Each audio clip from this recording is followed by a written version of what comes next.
remember two things I wrote in my high school yearbook, the year I graduated. Under pet peeve, I wrote blushing, which I hope I'm not doing right now. Under ambition, I wrote to have one. Mr. Toastmaster, fellow Toastmasters, and most welcome guests. In truth, I can't actually say that I've lacked ambition in my life, but it's true that I've never known exactly what it is that I'd like to do.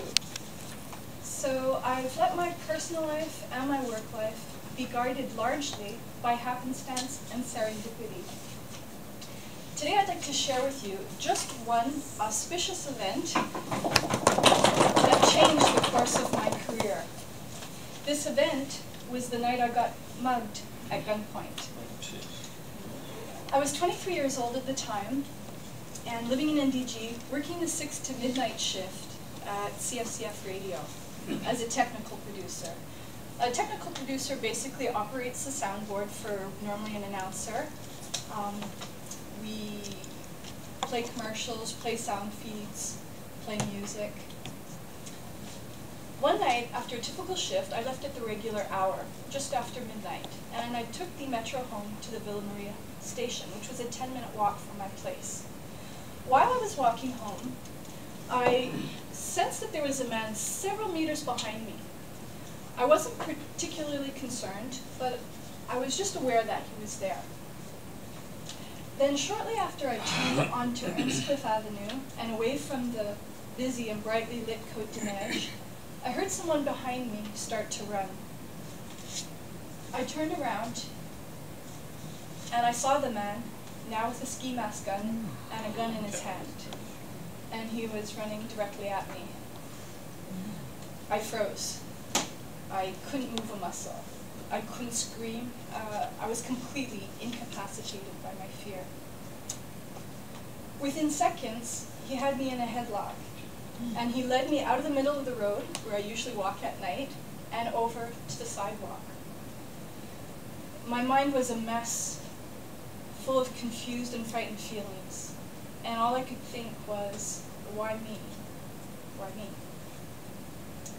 He asked me for my money, but in my confusion, I thought, well, if I give him my money, he won't need anything, he'll shoot me. Bizarre thought. And so I tried to engage him. I tried to show him that I'm a human. I tried to relate to him. I said, don't you recognize me? I'm a friend of Gary's. But of course he wasn't listening, and to regain control of the situation, every time I tried to engage him, he'd move the gun from my chest to my temple or to my mouth. After a few minutes, he must have been getting nervous that we were still quite in view should anybody pass by, and so he went to lead me into the shadows, we could say. It was at this moment that I remembered the words of a police officer I once saw on Oprah. The officer said, never let an assailant take you to a more secluded place than you already are. I jumped out of the man's arms and a short, involuntary scream escaped my lips. When it did, I saw fear in the man's eyes. A wave of energy just came back to me, and I looked directly at him and I screamed at the top of my lungs, and he took off. For about 3 months afterwards, I suffered what I think was a very mild form of post-traumatic stress disorder. But many wonderful things transpired as well. For one, I wrote about my experience. I sent it to the Montreal Gazette, to their personal stories section, and they published it. And they sent me a check for $100. My employers at work happened to read the article. They discovered that I had a love for writing, and they offered me the copywriting position that was about to open up. A position that was better paid with hours that were way more regular. I accepted the position, and I worked as a copywriter for the next 4 years.